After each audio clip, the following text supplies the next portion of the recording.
Hey everyone, my name is Courtney Lord and I hope y'all enjoyed the video that I chose for y'all today. I thought it was really funny and it definitely displays what I want to talk about today, which is superstitions and kind of why fans behave the way that they do.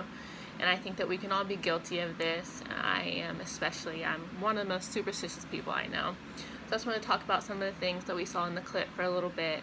So they do things like standing outside for the same length of the game, which obviously sounds ridiculous. And staying in the same spot, not moving, and they want to wear the same shirt, which we'll talk about later, is actually one of the biggest superstitions that people do. That's what they believe will help their team win. And then they talk about like eating the same meal that they ate the last time that the team won, praying that the team wins, and then also like not shaving just to keep the mojo the same, and then getting rid of people who are bad luck. And so the article that I'm going to be talking about today, actually Coach Zapalak wrote part of it, and it was the article that I was assigned to read this week, and it's called Examining the Superstitions of Sport Fans, Types of Sports Fans, Perceptions of Impact, and the Relationship with Team Identification. And so what this study found is that there's a high correlation between superstitions and then team identification, and then also there's a high correlation between superstitions and sports fandom.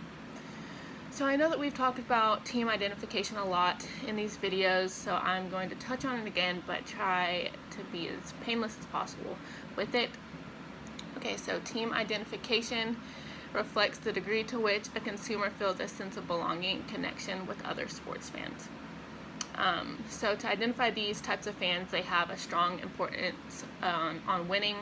They follow the team progress. They're going to go to all the games. If they can't go to the games, then they're gonna like watch them all online, keep up with the scores, also obviously follow them pretty closely. They obviously perceive themselves as a sports fan of the team that they are identifying themselves with, and then they're going to be wearing apparel to represent this team as well. Another way to identify them is people can ask themselves, do I consider myself a real fan of the team? I would experience a real loss if I had to stop being a fan of the team. Which I would say that these people who have superstitions like this, they would feel a loss. They wouldn't be this devoted and do all these quirky things if they felt like this wouldn't actually change the outcome. So I think that they are pretty devoted, and then obviously being a fan of the team is very important to them. Sports fandom, which shows that sports fandom is correlated to the superstitions, is just about it just means being a fanatic of the sport and being extremely devoted to that sport. So some other things about superstitions, they are more highly identified with their team. So the more they feel like they are a part of it, the more superstitions that they have. That's what this article showed us.